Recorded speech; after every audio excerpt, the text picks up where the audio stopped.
Okay, forget what you learned in business school. Today, we're diving into the high-stakes, strategic world of wholesale cannabis.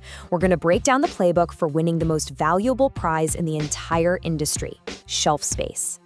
And yeah, that quote, it just nails it, right?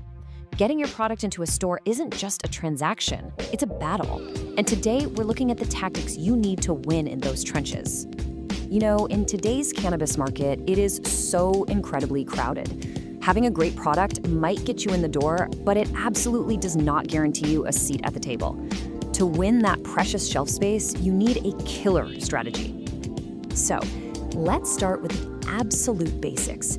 These are the core tactics, the foundational plays that every single brand needs in their playbook just to even get in the game. First up, promotional units. You'll hear them called promo units. Honestly, think of this as the ultimate icebreaker. You're basically giving the retailer free product so they can get to know you and your brand without any financial risk on their part. So what does this actually look like in the real world? Well, it could be a simple buy 10, get 1 free deal. Or, and this is a really smart move, you could give free samples directly to the bud tender team. You know, the experts in the store who are guiding customers. Let them try it, learn it, and hopefully fall in love with it. And this right here is the real power of this play. Your bud tenders are your frontline sales force. If they genuinely love your product after trying it for themselves, they become your most powerful, most authentic advocates right at the point of sale. Okay, so you've made your introduction, you've gotten on the shelf, now it's time to secure your position. This next set of plays, well, it's all about making a direct investment to get noticed and fast. This is often called a slotting fee, and it's pretty much exactly what it sounds like. You're paying the retailer for prime real estate, that top shelf spot, right on the front counter, maybe even a banner on their online menu. You're basically paying to cut the line and get seen first. To put some real numbers on it, a brand might pay a dispensary, say, $500 a month. And for that, their product gets a guaranteed prime spot in the store and a featured banner on the website. It's a straight-up transaction for eyeballs. And why do it? Because visibility sells. It's really that simple. But, and listen, this is absolutely critical. The legality around these fees can be a total minefield. The rules change from state to state, so you have to do your homework and make sure you're staying compliant. All right, the next play is the spiff. This one is aimed directly at the bud tenders. You're offering them a cash bonus or maybe some free product for selling a certain amount of your stuff. It's a direct incentive for the person who's making that final recommendation to the customer.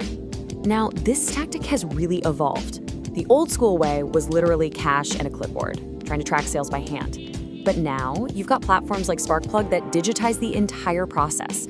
It hooks right into the store sales system, which makes it totally transparent, automated, and way, way easier to scale. All right, now for a truly next-level strategy. This is where you go from just being a vendor to being a problem solver. This play is about tackling a retailer's biggest headache, dead inventory that just won't sell. It's called a shelf takeover. You walk into a store, you find a product that's been collecting dust for months, and you make them an offer to replace it with your new, fresh product. See, you're not just asking for space, you're creating it by solving their problem. Let's just follow the money here for a second. Imagine a retailer spend $100 on 10 vape carts from some brand that's now out of business. Right now, as it sits on that shelf, that's a $100 loss on their books. And because that product isn't moving, the gross margin that little slice of shelf is generating is exactly zero. It's a dead zone in their store, just tying up cash and killing the vibe. So here's the pitch you make. That old product is a sunk cost with zero upside. Your product, on the other hand, costs them less to bring in, has a way higher chance of selling, and could generate hundreds in new profit. You are literally turning a financial dead end into a moneymaker for them. It's a no-brainer. So we have all these individual plays, right? How do you combine them all into one powerful knockout punch of a launch? Let's put the whole thing together. Okay, imagine you're that new rosin gummy brand. You start with the promo units to get the bud tenders excited.